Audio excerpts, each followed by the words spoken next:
नमस्कार। आज हम एक बहुत ही मशहूर किताब नेपोलियन हिल की सोचें और अमीर बने इसके कुछ खास हिस्सों पर बात कर रहे हैं। हाँ, ये किताब तो क्लासिक है। बिल्कुल। और इसका जो मूल विचार है कि कामयाबी या दौलत वो बाहरी चीजों से ज्यादा हमारी सोच पर, हमारे एटीट्यूड पर निर्भर करती है। सही कहा। तो आज हम इसी के कुछ सबसे असरदार प्रिंसिपल्स को समझने की कोशिश करेंगे। हाँ, और किताब का जो फाउंडेशन है वो है विचार ही वस्तु है। मतलब जो हम सोचते हैं वो हकीकत बन सकता है। ये कोई मतलब सिर्फ पॉजिटिव थिंकिंग नहीं है। हिल ने पूरी एक प्रक्रिया बताई है, कुछ मानसिक कदम, कुछ काम जो इस सोच को असलियत में बदलते हैं। हाँ, तो चलिए उसी प्रक्रिया पर आते हैं। हिल सबसे पहले कहते हैं कि हर उपलब्धि, हर कामयाबी के पीछे एक प्रबल इच्छा होती है। हाँ, इच्छा, लेकिन सिर्फ काश ऐसा हो जाए वाली इच्छा नहीं, वो कहते हैं एक धधकती हुई इच्छा, एक जुनून। बिल्कुल, एक बर्निंग डिजायर। पर सवाल यह है, ठीक है, इच्छा है, बहुत प्रबल है, लेकिन वो हकीकत कैसे बनेगी? सिर्फ चाहने से तो नहीं होता ना। सही। और यहीं पे मुझे लगता है दूसरा पॉइंट आता है, आस्था या विश्वास। एग्जैक्टली, आस्था। मतलब इच्छा अगर चिंगारी है तो आस्था वो पेट्रोल है जो उसे जलाए रखता है। अटूट विश्वास कि हाँ, ये हो सकता है, मैं इसे पा सकता हूं।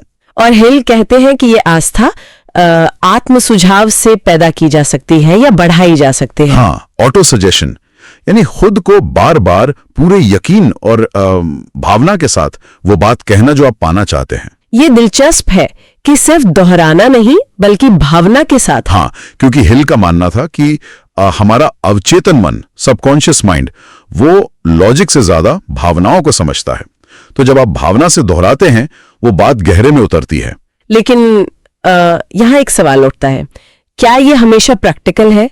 मान लीजिए हालात बहुत खराब है, तो क्या सिर्फ यकीन करने से सब ठीक हो जाएगा? नहीं, देखिए, हिल ये नहीं कहते कि मुश्किलें नहीं आएंगी, बिल्कुल आएंगी। अच्छा। वो कहते हैं कि आस्था आपको उन मुश्किलों से लड़ने की मानसिक ताकत देती है। ये आपको टिके रहने में मदद करती है। और यहीं पर अगला कदम आता है। कौन सा? विशिष्ट ज्ञान और सुव्यवस्थित योजना। मतलब इच्छा और आस्था के साथ साथ आपको पता होना चाहिए कि करना क्या है और कैसे करना है। हाँ, ये विशिष्ट ज्ञान वाली बात मुझे बहुत जरूरी लगती है।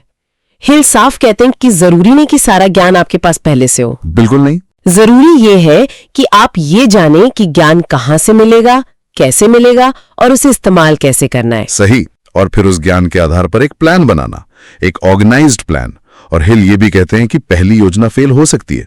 हाँ, ये भी कहते हैं। और अगर फेल हो जाए तो हार नहीं माननी, तुरंत दूसरी योजना बनानी है।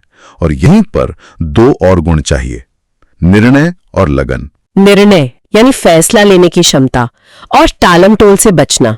हाँ, हिल का मानना था कि सफल लोग तेजी से फैसले लेते हैं और जरूरत पड़े तो धीरे धीरे बदलते हैं, जबकि असफल लोग वो फैसले लेने में बहुत देर करते हैं और फिर फटाफट बदल देते हैं।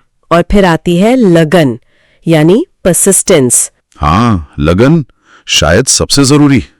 मतलब लगे रहना, कोशिश करते रहना, खासकर जब मुश्किल हो, जब हार दिख रही हो। सही बात है, बिना लगन के तो कुछ नहीं होता। बिल्कुल। हिल कहते हैं लगन से ही आत्मविश्वास आता है। जब आप मुश्किलों के बावजूद टिके रहते हैं तो खुद पर यकीन बढ़ता है।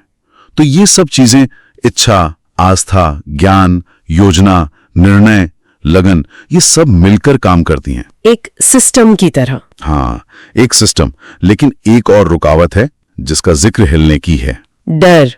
वो 6 भूत। हाँ, वही डर के 6 भूत। गरीबी का डर, आलोचना का डर, बीमारी का डर, प्यार खोने का डर, बुढ़ापे का डर और मौत का डर। हाँ। हिल मानते थे कि ये डर हमारे मन में गहरे बैठे होते हैं और हमारी तरक्की को रोकते हैं।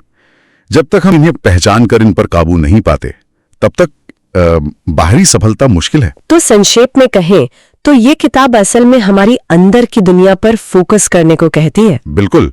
सफलता सिर्फ बाहर नहीं, पहले अंदर हासिल करनी होती है। अपनी सोच, अपनी इच्छा, अपने विश्वास, अपनी योजनाओं, अपने फैसलों और अपनी लगन पर काम करके। सही कहा। संदेश यही है कि हम अपनी किस्मत खुद बना सकते हैं अगर हम अपने मन को साधना सीख लें। एकदम। और सोचने वाली बात यह है कि हम अपने विचारों को, अपनी सोच को कितनी अहमियत देते हैं, उस पर कितना नियंत्रण रखते हैं। बिल्कुल। और शायद श्रोताओं के लिए ये एक अच्छा पॉइंट है सोचने का। अपनी जो भी महत्वाकांक्षाएं हैं उनको देखते हुए ये जो 6 डर बताए गए हैं उनमें से कौन सा डर उन्हें सबसे ज्यादा रोकता है और उसे थोड़ा सा, बस थोड़ा सा कम करने के लिए वो आज क्या एक छोटा कदम उठा सकते हैं।